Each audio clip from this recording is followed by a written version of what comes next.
বৃহস্পতিবার সকাল হঠাৎই সাইরেনের শব্দে কেঁপে ওঠে লাহোরের ওয়ালটন রোড এলাকা। এরপর শোনা যায় একাধিক বিস্ফোরণ।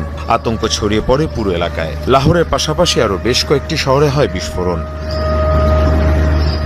ঘটনার পর দ্রুত রেড অ্যালার্ট জারি করা হয় বিভিন্ন স্থানে। মোতায়েন করা হয় সামরিক বাহিনীর সদস্যদের। বন্ধ রাখা হয় বিমান চলাচল। সক্রিয় করা হয় আকাশ প্রতিরক্ষা ব্যবস্থা।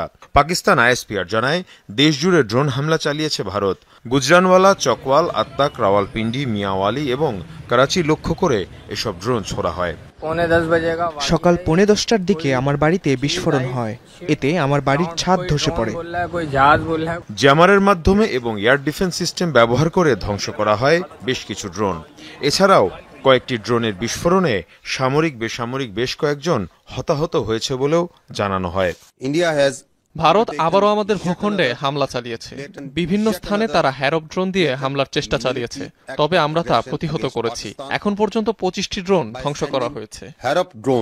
পাকিস্তানের দাবি, ইসরায়েলি হ্যারপ ড্রোন ছোড়া হয় ভারত থেকে। নজরদারি এবং হামলা দুকাজে ব্যবহৃত হয় এই ড্রোন। এসব হামলায় তোলপাড় শুরু হয়েছে পাকিস্তান জুড়ে। 40 से 50 इनके हमने भारतीय फौजी हलाक किए हैं।